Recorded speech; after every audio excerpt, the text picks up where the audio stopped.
Gênesis 6, no versículo 14 até o versículo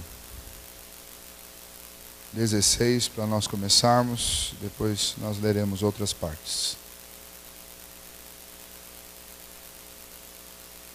Diz assim o texto que vamos meditar nesta noite.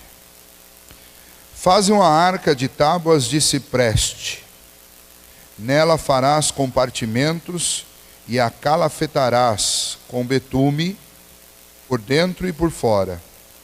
Deste modo a farás, de 300 côvados será o comprimento, de 50 a largura e a altura de 30.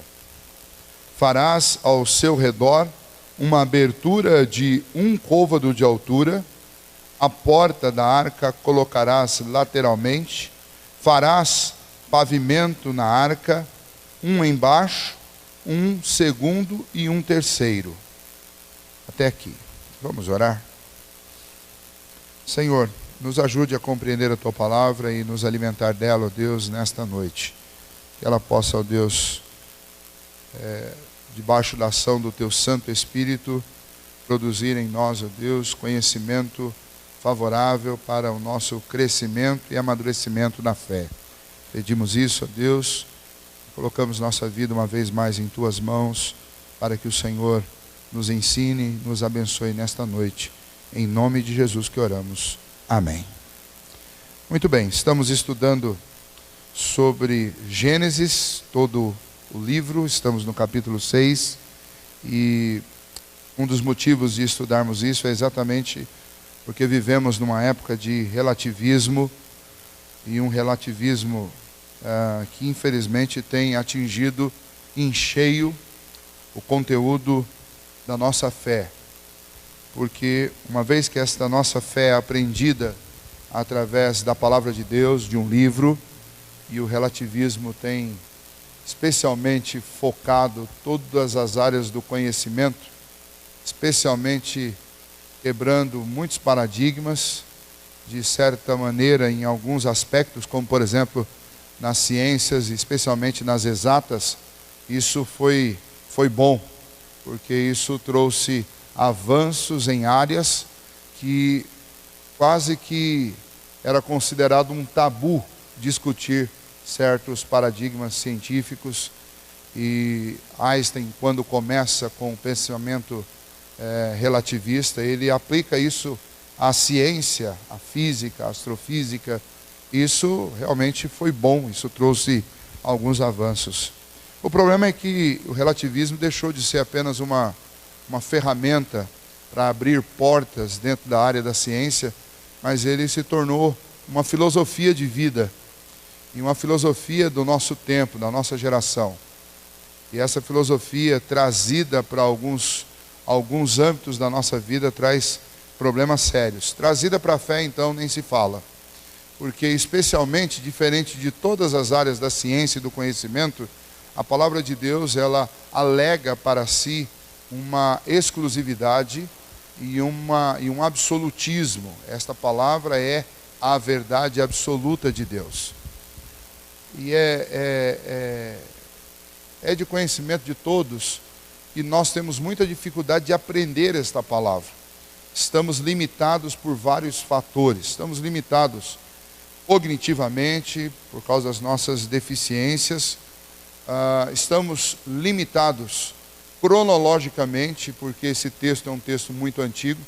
Estamos limitados culturalmente, porque a cultura é completamente diferente da nossa. Estamos limitados linguisticamente, porque a língua em que a Bíblia foi escrita não é a nossa, e diga-se de passagem, é uma língua que já morreu, especialmente o Antigo Testamento. Estamos distanciados desse texto por vários motivos em várias áreas.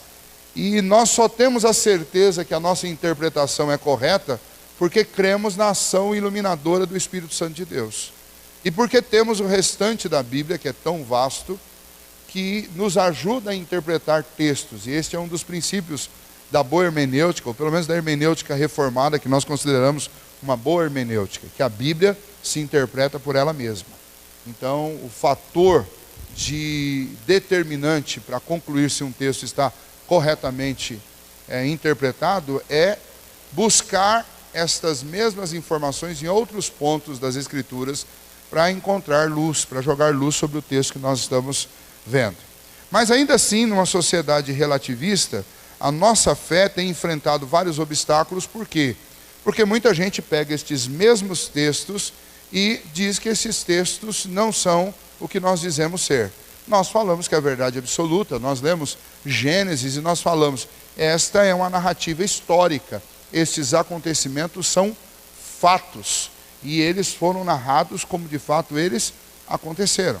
Mas nós vivemos num mundo em que todo mundo, no mundo relativista, se acha no direito de dizer, isso é o ponto de vista de vocês, porque sobre o nosso ponto de vista, a nossa ótica, não foi bem assim que aconteceu. Por incrível que pareça, um dos representantes do cristianismo no mundo, não estou falando da verdadeira fé cristã, mas estou falando deste termo, cristianismo no mundo. A maior religião cristã do mundo é a religião católica, e o representante máximo dela é o Papa, que se declara o pai da igreja, e nós sabemos muito bem que não é, mas ele mesmo se deu ao desplante de pegar esses textos de Gênesis e afirmar, por exemplo, que Adão e Eva são lendas, são mitos, que eles não foram reais, é apenas são personagens facilitadores para se contar a história. É uma pena, mas é isso que acontece quando você vive no mundo relativista. Simplesmente você se acha no direito de expressar sua opinião sobre, inclusive, a Bíblia e dizer, olha, vocês não podem me julgar, porque esse é o meu ponto de vista. O problema é que algumas pessoas importantes para a nossa sociedade, como por exemplo a figura do Papa, quando diz isso, é tomado por muitos como lei. Até porque ele alega para si, dentro do contexto do catolicismo, que a sua palavra é infalível. E é infalível quando? Ele mesmo diz, não é infalível quando eu estou falando de trivialidades, mas é infalível quando eu estou falando sobre Deus, sobre sua vontade. Bom, se a palavra dele é infalível, ele disse que Adão e Eva são lendas, então você, ou se você fosse um católico, você teria que tomar isso como uma verdade absoluta. Por que nós estamos estudando Gênesis aqui com vocês? Estamos estudando exatamente para reler isso e para, mais uma vez, afirmarmos que este relato é um relato histórico, a narrativa histórica. Estes personagens foram reais. Estes fatos aconteceram, cada um deles.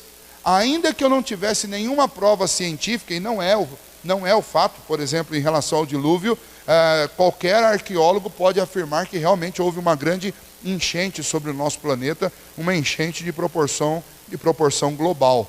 Mas, ainda que nós não tivéssemos nenhuma prova, eu tenho o suficiente para crer. Por quê? Porque esta é a palavra de Deus, e eu não tenho motivos para duvidar de Deus. A testemunha ocular que fez com que esses fatos fossem registrados aqui é o próprio Deus. Se a testemunha ocular fosse Moisés, por exemplo, que é o escritor inspirado por Deus, eu não poderia confiar.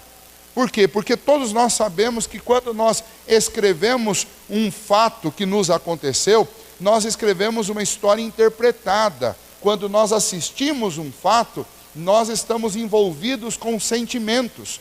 E então, quando eu faço a minha narrativa ela está recheada de opções que eu faço com base naquilo que eu estou sentindo. Eu faço opções por lado, eu faço opções por gosto, nós romantizamos. Se você fizer um teste nesse momento agora, e se você lembrar de alguma história sua lá do passado, de muito tempo atrás, e se você recontar essa história para alguém que estava lá, possivelmente a pessoa vai dizer, bom, não foi bem assim, você está dando uma enfeitada na história, se é uma história que te dá prazer. Se é uma história que não te dá prazer, a pessoa vai dizer, não foi bem assim, tem mais detalhes que você não está contando, você está resumindo, não foi assim. Porque a nossa contação dos fatos, ela está envolvida em sentimentos, ela está envolvida em opções que nós fazemos. Muita gente diz, olha, quem conta a história é quem venceu. A história tem sempre a versão do vencedor. O perdedor ninguém sabe, né? E aí a gente nunca sabe a história completa, porque metade da história quem perdeu não viveu para contar. Mas não é o caso de Deus. Por que eu posso confiar nessa contação que eu tenho na Bíblia desses eventos? Porque o responsável por fazer com que esses eventos fossem escritos é o próprio Deus. É Ele que inspira no coração de Moisés a transcrição desses eventos. É a verdade factual, ditada, escrita, inspirada por um Deus que não se deixa levar por lados. Muito pelo contrário, Ele é o autor da história antes da história acontecer. Então Ele conta a história exatamente como ela é, do jeito que Ele teve a ideia, do jeito que Ele fez acontecer, do jeito que de fato aconteceu. Então quando eu leio Gênesis, eu não posso ler com as lentes do relativismo. Eu não posso ler com as lentes do pensamento ocidental. Eu não posso ler com as lentes de quem vive no século 21. Tão somente, eu preciso transpor esses obstáculos, essas dificuldades, através do estudo do texto, através de um pouco mais de conhecimento linguístico, de como ele foi escrito, de um pouco de conhecimento histórico, olhar o contexto ao redor, para que eu possa aproveitar o texto e para que eu não tenha dúvidas sobre o texto. No final das contas, este texto que nós estamos estudando é um texto para renovar nossa fé. Porque é um texto que vai nos fazer lembrar das coisas extraordinárias que Deus vem fazendo desde quando Ele decidiu criar este universo. Então aqui não é para nós fazermos um debate científico se é ou se não é. Eu nunca discutirei com vocês, e se um dia eu fizer isso, podem me lembrar dessa noite, eu nunca discutirei com vocês a veracidade do texto. Eu não preciso fazer isso. Pelo menos eu não preciso fazer isso com quem tem fé. Eu não preciso. Porque este é um texto onde você se dobra sobre ele, não como você se dobra sobre um livro de ciências. Você se dobra sobre ele movido por fé. E o próprio Senhor Jesus fala a respeito disso, e o Novo Testamento diz que são bem-aventurados aqueles que leem as palavras deste livro, aqueles que creem nessas palavras e as obedecem. O livro de Apocalipse, por exemplo, é o último livro da Bíblia, diz, olha, bem-aventurados aqueles que leem as palavras desse livro e obedecem o que está nesse livro. E então, bem-aventurado aquele que lê Gênesis e não tem problema com entender que isso daqui é factual. Uma vez que eu entendo que isso daqui é factual, a minha fé vai ser alimentada, vai ser alicerçada. Por quê? Vai ser alicerçada porque eu vou ver, eu vou ler e eu vou sentir estes feitos extraordinários de Deus. Nós vivemos num mundo que também diminuiu Deus, colocou Deus numa camisa de força. Ele não pode fazer algumas coisas, algumas ele pode, outras ele não pode. Nós vivemos num mundo de um Deus bem pequeno, de um Deus bem distante, de um Deus cheio de limitações. E quando eu leio Gênesis, eu volto a enxergar um Deus que é onipotente, que é onipresente, que não tem limitações, que pode fazer qualquer coisa. Então eu preciso ler Gênesis. Gênesis não é o livro só para a classinha da escola dominical das crianças. Gênesis é para alimentar a mente dos adultos todos os dias, todas as semanas. Alguém disse assim, pastor, qual que é o livro mais importante para se ler na Bíblia? Eu recomendo que você leia Gênesis. Porque Gênesis mostra o início de tudo. Porque Gênesis mostra Cristo, aponta para Cristo. E o nosso texto hoje é extremamente especial por causa disso. É um texto técnico de medidas, mas esse texto de medidas, ele tem informações para nós que são extremamente importantes e elas são muito preciosas. Tá? O texto é um texto em que Deus está, depois de dizer que vai destruir este mundo com água, depois de ir atrás de Noé, porque Noé andava com Deus, e dizer para Noé preparar uma arca, Deus dá as instruções de como ele deve fazer esta arca, para que através dela o povo, ou pelo menos a família de Noé, ou aqueles, até então Noé não tinha ainda passado tanto tempo pregando, aqueles que crescem pudessem entrar na arca. As instruções para a construção da arca, elas são extremamente detalhadas. Tão detalhadas quanto a construção também do tabernáculo que vai aparecer lá em Êxodo. Por incrível que pareça, dentro do Pentateuco, só tem duas construções que são tão bem detalhadas, tão especificamente ditadas por Deus. E essas duas construções são a arca aqui em Gênesis e depois o tabernáculo com todo o seu mobiliário, inclusive com a própria arca da aliança, lá em Êxodo. E deve ter algum motivo, não é à toa que essas duas construções são extremamente detalhadas, são ditadas por Deus. Deve ter um propósito para que essas obras, esses objetos, essas construções sejam ditadas por Deus detalhadamente. Você não vai encontrar na Bíblia um texto de Deus ensinando o homem como se constrói uma casa. Olha, você vai construir uma casa, você tem que colocar lá um pé direito, você tem que fazer isso, fazer aquilo. Não tem, na Bíblia não tem isso. Não tem um texto dizendo para o homem como ele deve construir uma parreira de uvas. Você não vai encontrar isso na Bíblia. Não tem um texto na Bíblia dizendo para os homens como é que eles constroem um barracão para trabalhar dentro, um estábulo para os animais. Não tem na Bíblia uma transcrição de como se construir cercas para guardar o rebanho.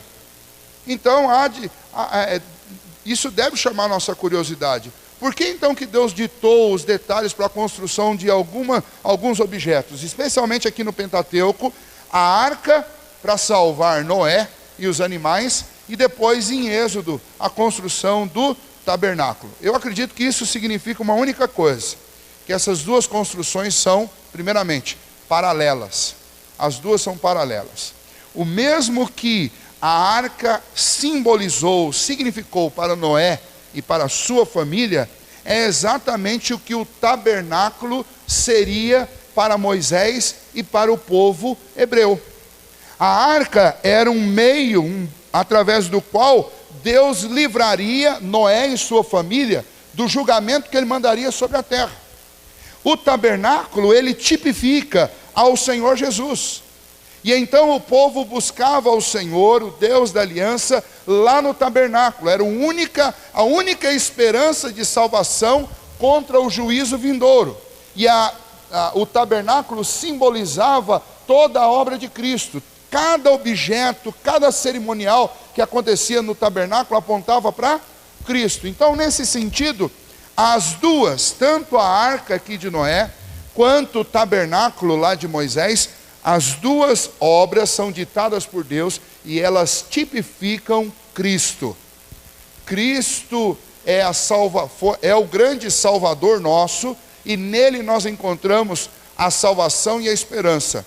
Assim como a arca foi salvação e esperança para Noé e sua família, assim como o tabernáculo em todo o Antigo Testamento foi o lugar onde o povo realizava sacrifício, onde o povo buscava o perdão de Deus para a sua salvação. Então, estes objetos extremamente detalhados, eles são detalhados e ditados por Deus, porque eles foram escolhidos por Deus para tipificar o seu próprio Filho. E então Deus vai dar as medidas exatas, o modelo exato, como tinha que ser, porque Deus está ditando um objeto que vai servir de símbolo, de ilustração da obra que o seu Filho realizaria. Então nada mais justo do que Deus fazer com que as medidas sejam meticulosamente dadas para Moisés, tanto quanto ele vai fazer isso com Noé, aqui nesse texto que nós vamos ler, ok?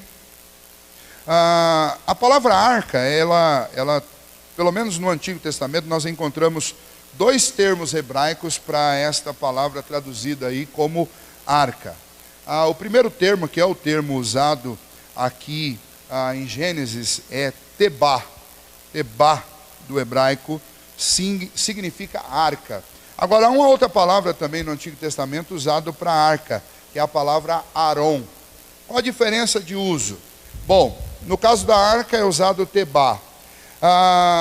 Quando você encontra um texto lá no final de Gênesis, falando de um caixão onde José é colocado depois de perdão, lá em Êxodo, quando o povo vai sair do Egito e os ossos de José são colocados num caixão para tirá-lo de lá também, o termo usado lá para aquela arca, porque a palavra lá no nosso português é arca também, o termo usado lá é Arão. Depois, quando você tem aquela arca onde foi colocado Moisés por sua mãe lá no Nilo, aquela arca onde ele foi posto, é um cesto de junco que a gente chama, mas a palavra ali traduzida é a palavra Tebá, é a mesma palavra traduzida para a arca de Noé. E a arca da aliança dentro do tabernáculo tem o nome Arão, que é o mesmo nome da caixa onde foram colocados os ossos de José. Então, ficaria muito mais simples na nossa língua se nós entendêssemos que Tebá simboliza uma arca, né? E Arão simboliza um caixote, uma caixa, dentro da nossa língua. No hebraico, tem essas duas palavras para distinguir uma coisa da outra. Uma outra relação que é usado é que a caixa que é preparada para ser lançada ou alçada na água recebe este nome de arca, e é a palavra hebraica Tebá.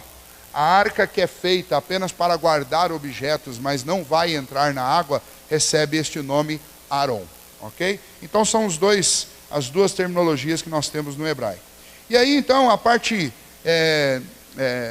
maior do nosso texto aqui são as medidas, o tamanho que é dado para a arca. Então as dimensões que são dadas aí, que nós acabamos de ler, são dimensões que vêm aí em côvados. E a gente encontra essa palavra, essa palavra com referência a medidas em toda a Bíblia. Você vai achar referência a côvado em todo o Antigo Testamento e no Novo Testamento. E vocês sabem o que significa, ou quanto mede um côvado? Quanto que é essa unidade de medida? Vocês sabem quanto é? Para vocês não esquecerem, você deve estar pensando em alguns centímetros aí, porque você já deve ter ouvido isso alguma vez, né? Normalmente, convenciona-se que um côvado tenha cerca de 45 centímetros. Mas o jeito mais fácil de se lembrar não é esse. O jeito mais fácil é que o côvado é a medida da ponta do cotovelo até a ponta do dedo, tá? E na Bíblia, do seu dedo maior, tá? O maior de todos. Então, é essa medida. Na maioria dos braços, no braço de quase todo mundo, dá 42, 43, no máximo 45 centímetros. Aí na época, no Antigo Testamento, tinham dois côvados, que era o côvado normal e tinha o côvado real. Lembra que rei tem sempre aquela mania do povo lá de Itu, né? Então o rei não podia admitir que o côvado dele fosse do mesmo tamanho do côvado do plebeu. Não pode, porque o rei é grande, nem que seja o Davi, que era pequenininho, mas rei é grande. Então o côvado do rei, normalmente ele era contado com 3 centímetros a mais. Então era 48, 47, 48, o côvado que é chamado de côvado real. Isso aí você vai encontrar na Bíblia várias vezes essa palavra côvado. Quando a medida estiver sendo dada por um rei, significa 48 centímetros. Quando estiver sendo dado por uma pessoa normal, 45, tá? Mas vamos usar aqui a medida convencional, a medida do povão, tá? Usando essa medida do povão, vamos ver, nós temos extensão, largura e altura. Extensão 300 côvados, largura 50 côvados, altura 30 côvados. Então, a extensão 300 côvados, nós teremos cerca de 138 metros de comprimento. O que seria 138 metros de comprimento?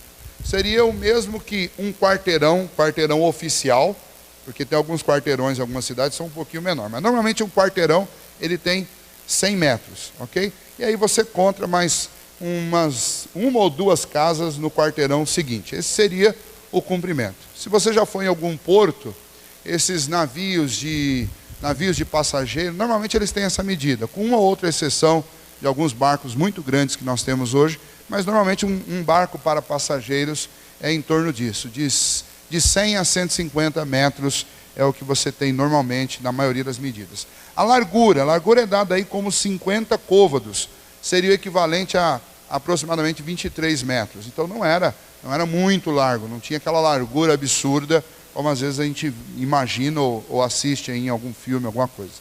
E a altura são 14 metros, tá? 14 metros. Se você fosse dividir isso para ter essa medida em termos de um prédio, seria o equivalente a um prédio de 4 ou 5 andares, depende da altura que se dá em cada andar. Mas no máximo isso. É um prédio normal, 4 andares. aí você teria uma medida razoável. Okay? 3 metros e pouquinho entre um andar e o outro. Então, essa era a medida da arca. Então, imagina um quarteirão e pouco de comprimento, 23 metros de largura, o equivalente a 2 terrenos, mais ou menos, de 10 metros de frente, ou um terreno de 20 de frente, que é muito difícil achar, mas o mais provável, o espaço de 2 casas. E a altura de um prédio, mais ou menos de 4 andares. Ok?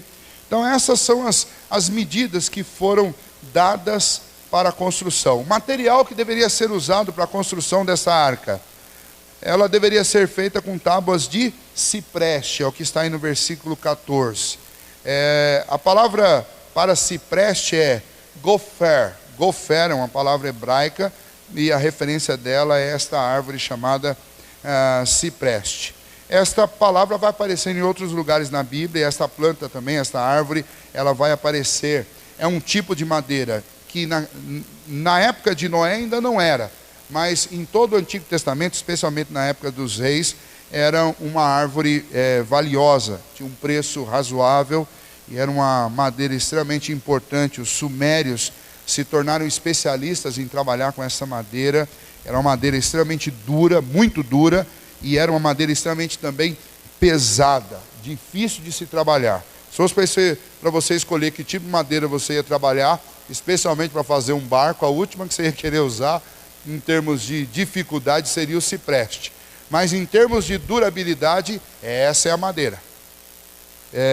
Eu fiz algumas pesquisas sobre isso e descobri que o cipreste é mais duro do que o nosso IP aqui no Brasil. Então imagine, meu pai uma vez construiu meu pai é carpinteiro e ele se aventurou durante uma época, quando ainda era criança, a fazer casas lá em Rondônia. A maioria das casas em Rondônia, há pelo menos uns 20 anos atrás, era tudo feito de madeira.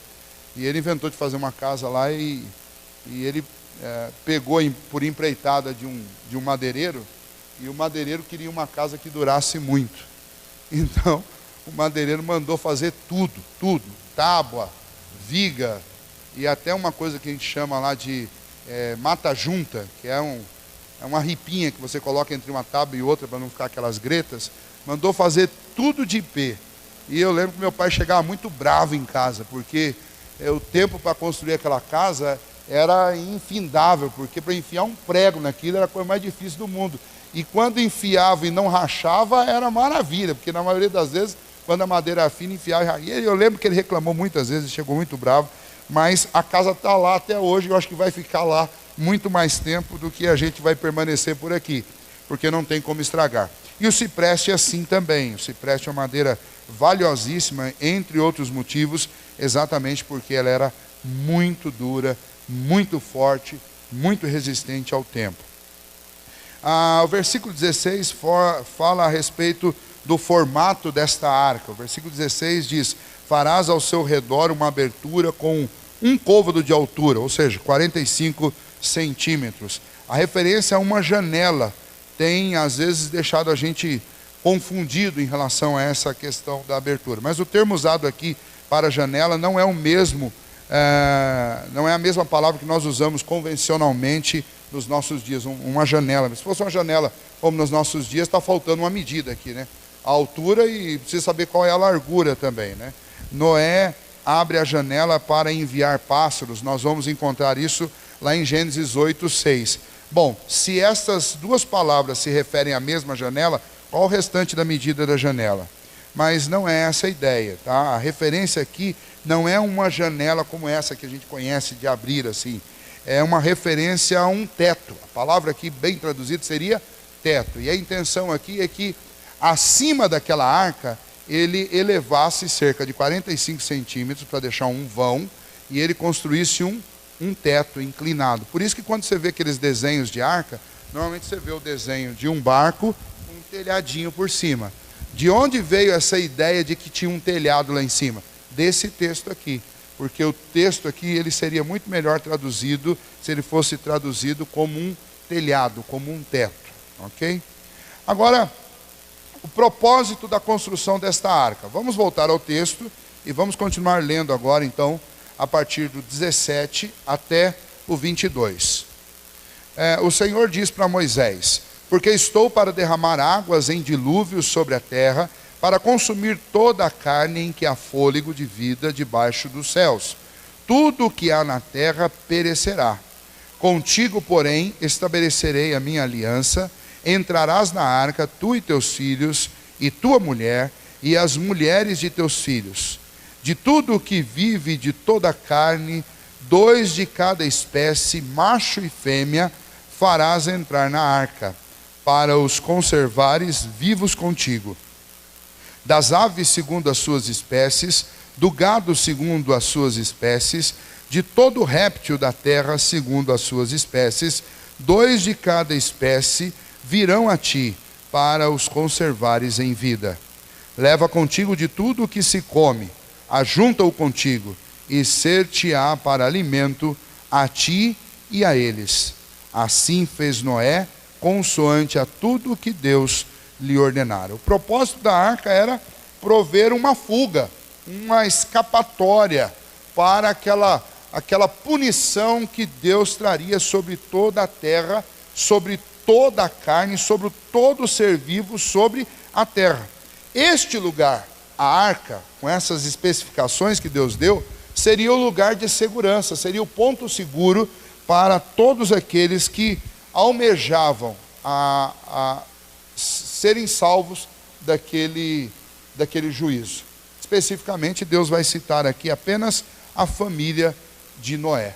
Noé e sua família e os seres. E aí eu queria fazer aqui, para a gente aplicar isso, algumas comparações entre a arca e Jesus Cristo. Uma vez que a gente já disse que esta arca, assim como o tabernáculo, é um tipo de Cristo, aponta para Cristo, é um meio de salvação, como Cristo foi o único meio de salvação para Noé e para os seus familiares, como a adoração a Deus e o culto a Deus lá no tabernáculo foi o único meio de salvação para aqueles no Antigo Testamento, porque tudo que estava no tabernáculo apontava para Cristo.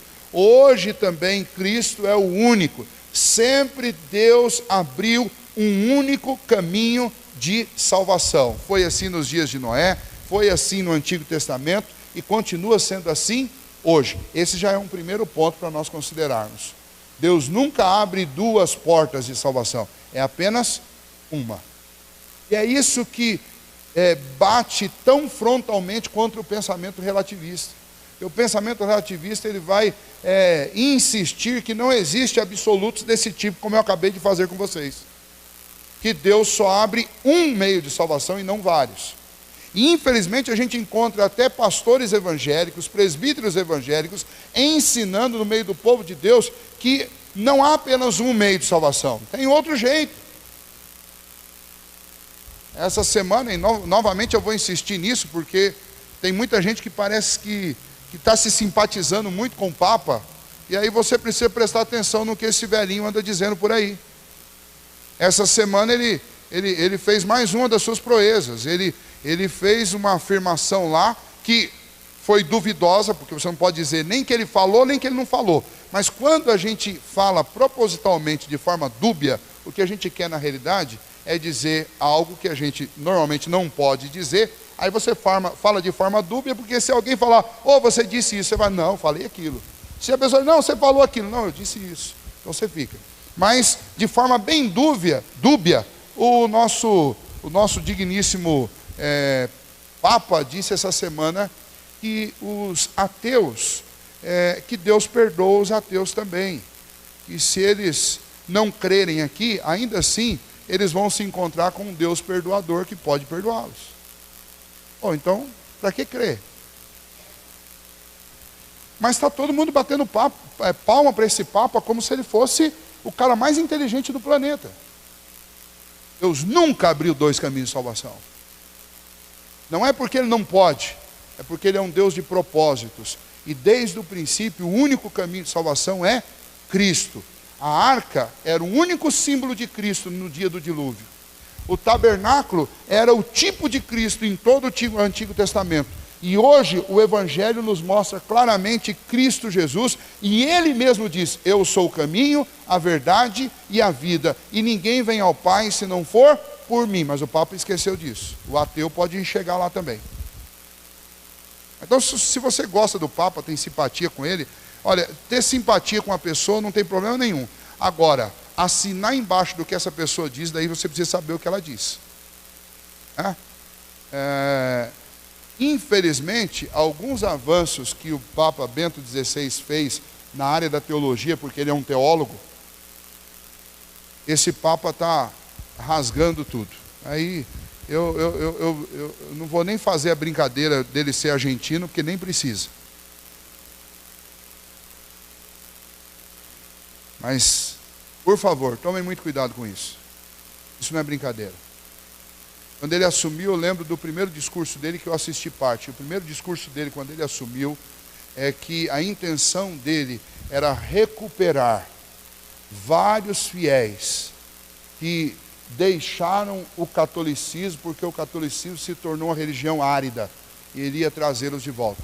E pelo visto ele vai conseguir mesmo, porque o que eu tenho visto de crente aí, batendo palma para o Papa, daqui a pouquinho vai pedir transferência para a Igreja Católica. Já estou avisando que a gente não dá, viu? Pode ficar tranquilo, né, Hugo? Não tem transferência daqui para a Igreja Católica. Se é que alguém vai fazer isso. Mas vamos lá. Comparações entre a arca e Jesus Cristo. Em relação à arca, toda a carne seria destruída. Todos que não estivessem dentro da arca seriam destruídos. Essa é a declaração de juízo de Deus lá nos dias de Noé. E aqui também há uma sentença estabelecida. Todo gênero humano está debaixo de um estado de condenação. Todos pecamos e todos somos culpados do pecado e somos, de forma absolutamente justa, condenados à morte eterna, a não ser que haja uma intervenção de Deus. Todo gênero humano está debaixo dessa sentença. Todos. Para Deus salvar os que Ele quis salvar, Ele teve que mandar alguém vir pagar essa sentença. Não há absolvição sem pagamento. É o que a Bíblia diz. Não há remissão de pecados sem derramamento de sangue. Alguém tem que pagar. Segundo, a arca lá em Gênesis, especialmente lá no capítulo 7, versículo 23, ela é descrita como um lugar seguro. Do lado de fora, as águas destroem tudo e matam todos. Do lado de dentro, todos estão secos, todos estão calmos, todos estão alimentados, todos estão tão seguros que os animais que não têm consciência, que são irracionais, até eles conseguem dormir. Porque é um lugar de paz e segurança. O único lugar seguro para aqueles que estão, que creem, é em Cristo Jesus. Jesus é o único verdadeiro lugar seguro para nós. A gente olha em volta, é só notícia ruim, é notícia ruim por todos os lados. É guerra no Oriente, é quebra de todo tipo de paradigma ético e moral em todo o Ocidente, é corrupção no Brasil, em todos os cantos, e a presidente ainda, que gosta de ser chamada de presidenta, ela ainda diz que vai fazer a melhor Copa do Mundo, a Olimpíada do Mundo, a Olimpíada que vai entrar para a história, vai entrar para a história mesmo, porque nunca antes na história do mundo, um país tão corrupto hospedou uma Copa. Vai entrar para a história, porque o japonês da Federal provavelmente vai prender gente durante as Olimpíadas. Por isso que vai entrar para a história. Aonde eu consigo encontrar um lugar seguro no meio dessa bagunça que está o universo? Não porque esteja fora de descontrole, mas porque Deus está jogando, fazendo vir à tona todo o lixo que a gente tentou enfiar debaixo do tapete a vida inteira. Qual é o meu lugar seguro? O meu lugar seguro é Cristo. Evangelho de João 14, 6. A arca foi projetada e planejada por Deus. A nossa redenção em Jesus Cristo também foi planejada por Deus antes do início do mundo, porque a palavra de Deus diz que Jesus Cristo é o crucificado desde a eternidade. Ou seja, antes de Deus criar este mundo, Ele já tinha traçado um plano de salvação para mim e para você. E o nome desse plano é Cristo. Efésios 1, versículo 4. Ainda, a parte de Noé, a função dele era construir a estrutura física da arca. A nossa parte foi emprestar para Jesus a nossa natureza humana.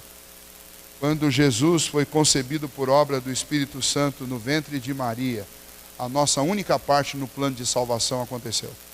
Sabe qual é a única coisa que eu fiz pela minha salvação? Eu emprestei, através de Maria, a minha natureza para Cristo. A minha humanidade para Cristo. O que você faz para ser salvo? A única coisa que você fez para ser salvo foi participar no nascimento de Cristo Jesus como humanidade através de Maria. Mais nada. Do mesmo jeito que Noé construiu aquela estrutura que Deus explicou para ele como ele deveria fazer, com a madeira que Deus criou, e ele foi lá e, como um bom carpinteiro, ajeitou essas coisas todas. A única coisa que nós fizemos foi dar para Cristo a nossa humanidade através de Maria. Deus fez conhecido a Noé este plano de salvação antes que a calamidade chegasse. E nós também temos esse privilégio, porque Deus tem feito conhecido o seu plano eterno de salvação através do Evangelho antes de chegar o último e terrível dia do Senhor. O Senhor disse que não ia, depois do dilúvio, disse para Noé: eu não vou mais destruir a terra com água. Mas nós sabemos, o Novo Testamento inteiro nos ensina que o Senhor vai consumir essa terra com fogo. E ela vai ser totalmente destruída. Do mesmo jeito que Deus se revelou a Noé e falou com ele, e o alertou, e o chamou para um trabalho, e prometeu para ele uma salvação, através do Evangelho, Cristo faz a mesma coisa conosco. Para que a gente tenha esperança. Noé creu no Senhor e fez o que Deus havia lhe dito para fazer. Nós temos também que crer em Cristo Jesus. Crer de todo o coração. Ele mesmo disse: quem crer já está salvo. E quem não crer, também já está condenado. Por quê? Porque este é o único caminho de salvação. Infelizmente a gente vive numa época em que as pessoas insistem em querer aumentar coisas. Então o que você vai ouvir na maioria das igrejas por aí é o seguinte: olha, quem crer em Cristo e fizer tudo certo vai ser salvo. Vai, você tem que fazer. Você tem que fazer tudo certinho mesmo. Se não fizer tudo certinho, você está no inferno. Mas não é isso que Jesus diz. Jesus diz: quem crer será salvo. Quem não crer já está condenado. Não é quem crer e se sobrecarregar de boas obras. Até porque o que se espera de alguém que crê é que automaticamente as boas obras comecem a acontecer. E aliás, só faz boas obras de fato e de verdade quem é regenerado. Porque o que não é regenerado, ele faz um monte de coisa que, humanamente falando, parece ser boa. Mas não é boas obras de acordo com as Escrituras. Porque boas obras de acordo com as Escrituras são as obras realizadas por aqueles que são regenerados. Olha, pastor, nossa igreja precisava olhar para os espíritas, para copiar o que eles fazem. Não tem nada para ser copiado lá não, meu querido. Mas eles fazem muita coisa boa, eles fazem coisas uns pelos outros. Não é boas obras o que eles fazem. Vou repetir aqui, em alto e bom tom, você não tem dúvida do que eu estou falando. O que eles fazem não é boas obras, não são boas obras. Quer saber por quê? Leia Efésios capítulo 2, você vai entender claramente lá. Efésios capítulo 2 diz que nós estávamos mortos nos nossos delitos e pecados. Ou seja, quem está sem Cristo está morto nos seus delitos e pecados. Vai dizer que Ele nos deu vida. Ele nos deu vida. Isso não é coisa que veio de mim mesmo. Não é resultado das minhas obras, para que nenhum de nós se glorie. Isso é dom de Deus, é um presente de Deus. É resultado da graça do Senhor. E Deus fez isso para quê? Deus fez isso para que nós realizássemos as boas obras que Ele de antemão preparou para que nós andássemos nelas. Nós quem? Nós que estávamos mortos e Ele nos deu vida. Então para de ficar olhando para centro espírita e falando assim, olha, nós estamos perdendo para o centro espírita porque eles fazem um monte de coisa, nós não fazemos nada. Em nome de Jesus, para com isso. Se você se considerar pior do que alguém que está num centro espírita, meu irmão, que coisa é essa? Para com isso. Ah, mas eles fazem um bocado de coisa. Fazem. É a obra do desespero. É alguém que desesperadamente está tentando arrebentar uma porta num muro que não tem porta. Porque a única porta é Cristo. Tentar entrar de outro jeito é o desespero. É o desespero de tentar cavar um buraco num muro que é inquebrável. Não vai entrar. Do mesmo jeito que esta arca foi fechada e os homens desesperados batiam do lado de fora, procurando uma brecha para entrar e não conseguiam, do mesmo jeito. O que o espírita está fazendo, o que o bandista está fazendo, o que o ateu está fazendo, o que o hinduísta está fazendo, o que o shintoísta está fazendo, o que o confucionista está fazendo, é tentando abrir um buraco onde não dá para abrir. E a gente tem que parar de olhar para esse pessoal e achar que tem alguma coisa para se invejar deles. Não tem nada para se invejar deles. Agora, no que tange a nós, a gente tem que olhar e fazer a nossa lição de casa. Se eu não estou realizando o trabalho que eu devo fazer, eu devo me envergonhar diante de Deus, eu devo pedir perdão a Deus, devo pedir que Deus me capacite para fazer. Mas não ficar achando que o espírita, ou seja lá quem for, é melhor do que um cristão salvo e lavado no sangue do Cordeiro. Imagine como que Deus avalia essa nossa comparação. Eu dou meu filho para morrer numa cruz por eles, passa vergonha, passa dor, e aí agora eles não cumprem a obrigação deles e ficam olhando para o ímpio e achando que ele é melhor do que esses que estão lavados com o sangue do meu filho. Imagine se você estivesse no lugar de Deus, como é que você ia reagir diante disso? Ia ficar feliz com essa comparação? A gente tem que parar com essas coisas, que às vezes a gente faz essas comparações sem pensar nas consequências práticas, sem fazer uma avaliação crítica do que a gente está falando.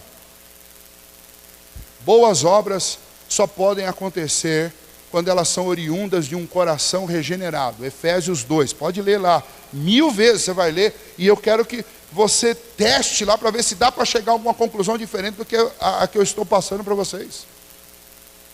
Boas obras é resultado de um coração regenerado, porque são as obras que Deus preparou para que nós andássemos nelas. As obras que esse pessoal faz aí é tão somente uma tentativa de abrir um buraco neste muro, querendo uma salvação, mas não tem buraco nesse muro. Esse muro não pode ser quebrado. A arca tinha apenas uma porta. Cristo também é a única porta de salvação. Então, esse texto que dá as medidas, que fala sobre como ela deveria ser feita, que fala qual o propósito dela, é um texto muito bonito para nós, porque no final das contas, esse texto está falando de quem? Esse texto está falando de Jesus. Esse texto está falando sobre o único meio de salvação. E em relação àquele dilúvio que viria, aquele dilúvio para nós também ele é bastante simbólico. Porque aquele dilúvio que é juízo de Deus sobre aquele povo, ele simboliza, primeiramente, que Deus está lavando aquela terra da sua impureza. E as pessoas que conseguiram sobreviver àquele dilúvio através da arca, pode ser dito tranquilamente sobre elas que elas ressurgiram. Porque ninguém escaparia daquilo a não ser que Deus abrisse um caminho para que elas fossem separadas. E então aquela água lá, ela é bem simbólica, e nós podemos aproveitar esse simbolismo lendo a epístola de 1 Pedro, capítulo 3, versículos 20 e 21. Eles fazem uma consideração interessante, considerando a arca, a questão do dilúvio. Olhe lá, 1 Pedro 3, de 20 a 21. Os quais, noutro tempo, foram desobedientes, quando a longanimidade de Deus aguardava nos dias de Noé, enquanto se preparava a arca, na qual poucos, a saber, 8 pessoas, foram salvas através da água, a qual, figurando o batismo, agora também vos salva, não sendo a remoção da imundícia,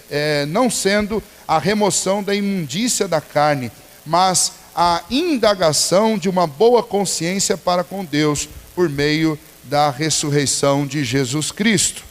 Pedro nos fala que a arca é um símbolo. Isso não nega a realidade histórica da arca, mas sim apresenta a realidade histórica da arca como um símbolo de Jesus. Estava se aproximando o julgamento de Deus, assim como agora nós aguardamos também o julgamento do Senhor. Nos dias de Noé, a sentença foi o dilúvio. A arca era o único meio de salvação. Quando o dilúvio veio, somente aqueles que estavam dentro da arca foram salvos. Todos que estavam do lado de fora morreram. A água não era um meio de salvação, a água era um meio de condenação. Todos os que estavam na água se afogaram. A arca era lugar de refúgio. A arca passou pela água do julgamento. As águas do dilúvio se arremessaram contra a arca. Ela recebeu o julgamento de forma que aqueles que estavam dentro da arca puderam permanecer seguros. Da mesma maneira, Cristo suportou o ímpeto do julgamento de Deus para que aqueles que estão em Cristo permaneçam seguros. Então a água é um símbolo do juízo de Deus, condenatório, e então aqueles que estavam dentro da arca, eles não tiveram que enfrentar. Quem enfrentou foi a própria arca. Do mesmo jeito que nós temos essa segurança em Cristo. E se nós estamos em Cristo, nós não teremos que enfrentar o ímpeto do juízo de Deus, porque Cristo já enfrentou lá na cruz.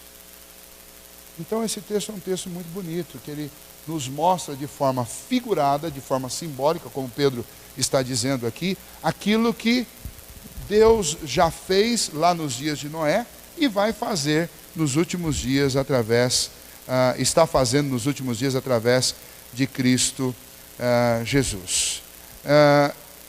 Isso deve servir para nós reafirmarmos nossa fé em Cristo Jesus e aproveitarmos todo esse alerta que já foi feito uma vez, e durante 100 anos Noé pregou sobre isso e os homens não ouviram e se perderam por causa disso.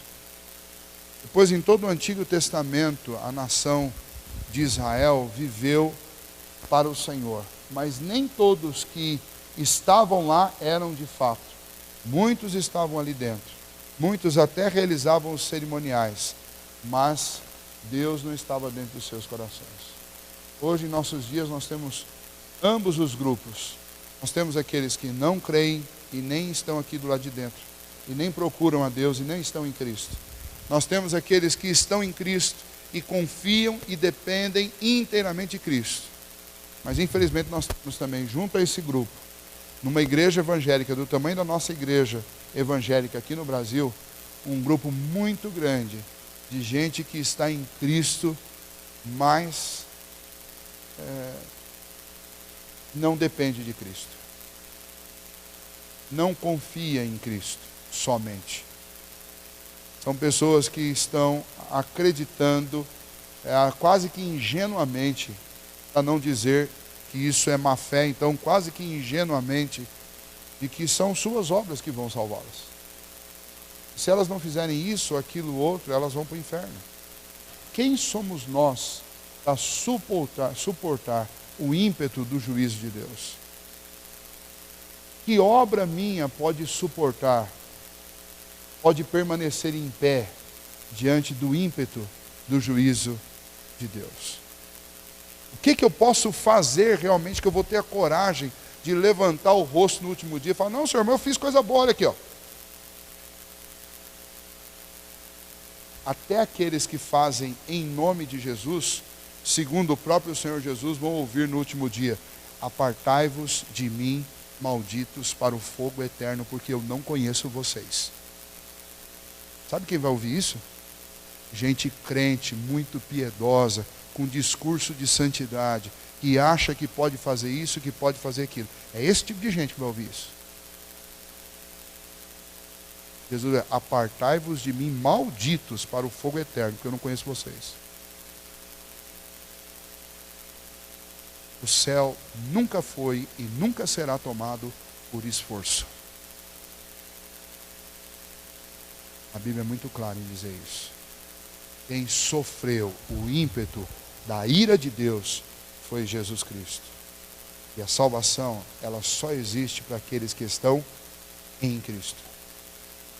Fora de Cristo não há salvação. Coisa muito perigosa é tentar adicionar alguma coisa ao próprio Senhor Jesus. Nós não precisamos de mais nada. Nós só precisamos de Cristo. Agora, é fato também que a Bíblia diz que aquele que está em Cristo, nova criatura é. As coisas velhas já passaram e tudo se fez novo. É novidade de vida. Novidade de vida. Não é pedantismo. Não é sair por aí de cabeça erguida, dizer, eu posso, eu faço, eu consigo, porque eu estou em Cristo. Não. Quem está em Cristo não é assim. Porque nem o próprio Jesus fazia isso. Ok? Que Deus nos ajude a lembrar de Cristo quando nos lembrarmos desta arca. E do mesmo jeito que esta arca foi eficiente para salvar 8 pessoas, Cristo Jesus é absolutamente suficiente. O sacrifício dele foi absolutamente suficiente para salvar todos aqueles que o Pai lhe deu. Aqueles que foram escolhidos por Deus antes da fundação do mundo. Estes foram salvos em Cristo Jesus lá na cruz do Calvário. Se você é um desses, este é um momento para você se sentir seguro. Não precisa ter medo do futuro, nem do presente, nem do passado. Não precisa ter medo de criaturas. Não precisa ter medo de coisa alguma, porque nada pode te separar do amor de Deus em Cristo Jesus. Vamos orar. Senhor, muito obrigado, Pai, pela Tua palavra que nos traz tanta segurança, que nos traz, ó Deus, tanta tranquilidade, tanta paz. Nos ajuda a viver, ó Deus, com alegria sobre esta terra. Apesar, ó Deus, de tantas coisas ruins e apesar de tanto conflito e tanta dificuldade, nós conseguimos ainda sentir alegria, ó Deus, porque estamos seguros dentro da arca que é Jesus. Porque ainda, ó Deus, que as tempestades batam do lado de fora e façam barulho, nós estamos seguros em Cristo Jesus.